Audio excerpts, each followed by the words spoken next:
So today we have a question from the chapter application of integration.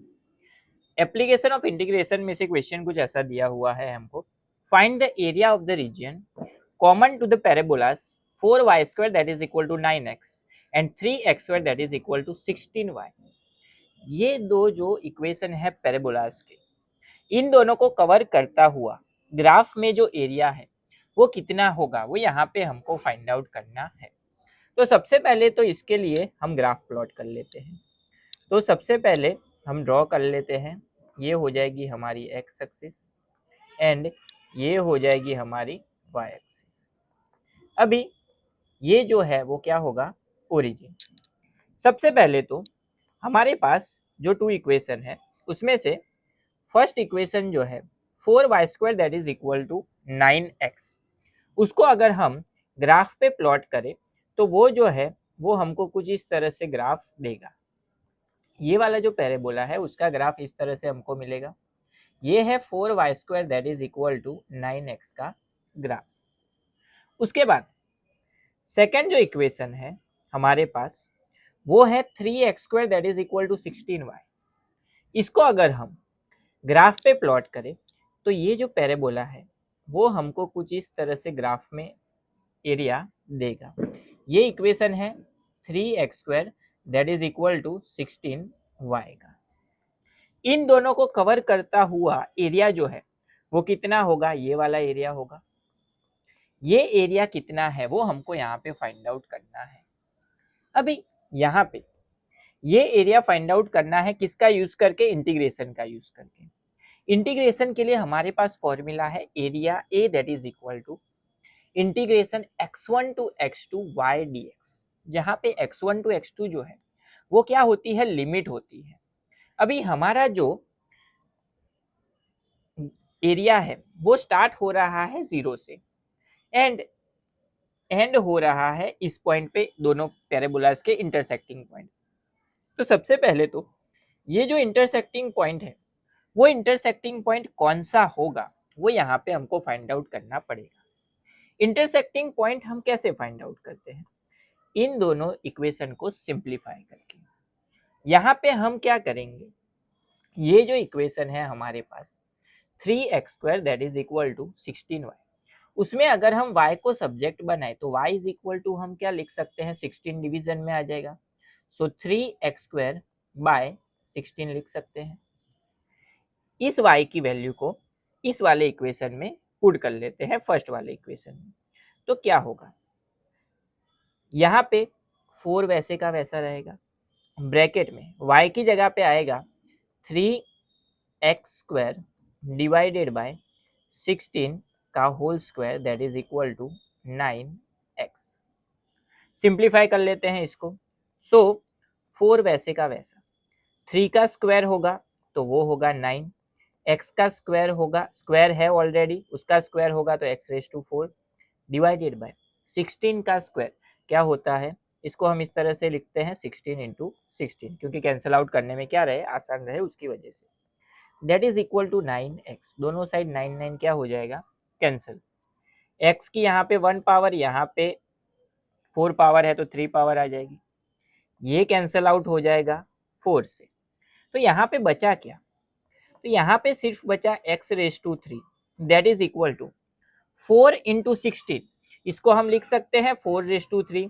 सो यहाँ पे x की जो value है वो हमको क्या मिली, 4. इसका मतलब ये जो इंटरसेक्टिंग पॉइंट है वो क्या होगा, 4 होगा x पे. तो लिमिट हमको मिल गई 0 टू 4.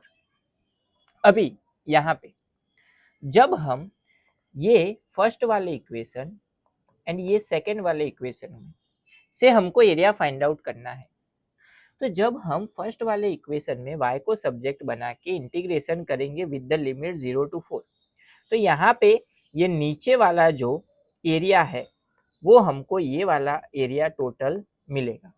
उसमें से हम क्या करेंगे, ये जो सेकेंड इक्वेशन है उसको क्या कर देते हैं, माइनस कर देते हैं. तो ये कॉमन एरिया दोनों का रेड वाला हमको मिल जाएगा. चलिए तो दोनों जगह पे फॉर्मूला अप्लाई कर लेते हैं. तो सबसे पहले area that is equal to integration 0 to 4। अभी यहाँ पे सबसे पहले ये जो इक्वेशन है 4y² that is equal to 9x, उसमें हमको सब्जेक्ट बनाना पड़ेगा y को। So y² that is equal to हम क्या लिख सकते हैं 9/4x। स्क्वायर को हटाना है तो दोनों साइड रूट लेना पड़ेगा। So y that is equal to 9 का रूट क्या होता है 3, 4 का होता है 2 एंड x का होगा रूट x। इस वाले इक्वेशन में हमने y को सब्जेक्ट बना दिया। उसी तरह से यहाँ पे इसको हम y में सब्जेक्ट बनाएंगे तो क्या होगा y that is equal to 3x²/16। अभी फर्स्ट इक्वेशन में से सेकंड इक्वेशन को क्या करना है माइनस करना है। सो यहाँ पे हम लिख सकते हैं area that is equal to limit 0 to 4। सबसे पहले क्या आएगा ये वाला part 3/2 root x dx minus integration 0 to 4। Second वाला इक्वेशन 3/16 x² dx इंटीग्रेशन करके लिमिट अप्लाई करेंगे तो क्या मिलेगा। अभी यहाँ पे सबसे पहले 3/2 ऐसे का वैसा रूट एक्स उसका इंटीग्रेशन क्या होगा। रूट एक्स मतलब क्या लिख सकते हैं x⁻1/2। तो 1 पावर इंक्रीज होगी सो x⁻1/2 प्लस 1 क्या हो जाएगा 3/2। So into x⁻3/2 divided by 3/2 कहाँ चला जाएगा ऊपर, लिमिट आ जाएगी 0 to 4 माइनस 3/16 जो है वो कांस्टेंट है। x² उसका इंटीग्रेशन क्या होगा तो वो होगा x³ लिमिट आ जाएगी 0 to 4। 3 कैंसिल, यहाँ पे 3 कैंसिल, 2 कैंसिल। यहाँ पे क्या बचा x⁻3/2 बचा। सो अपर लिमिट सबसे पहले अप्लाई करेंगे, लोअर लिमिट तो 0 है दोनों जगह पे तो पुट करने की जरूरत नहीं है। सबसे पहले x की जगह पे अगर हम 4 पुट करें तो क्या लिख सकते हैं 4⁻3/2 लिख सकते हैं। यहाँ पे x की जगह पे 4 पुट करें तो क्या होगा -4⁻3/16 लिख सकते हैं। यहाँ पे 4 × 4 यानी कि 2⁴², ये कैंसिल आउट हो जाएगा 3 से, सिर्फ बचेगा 4। इसको अगर हम सिंप्लीफाई करें तो क्या होगा 4⁻3/2 यानी कि इसको हम लिख सकते हैं 4 × √4 -4। 4 × √4, √4 की वैल्यू क्या होगी 2, 2 × 4 क्या हो जाएगा 8। सो 8 - 4 आंसर क्या मिलेगा हमको 4² यूनिट।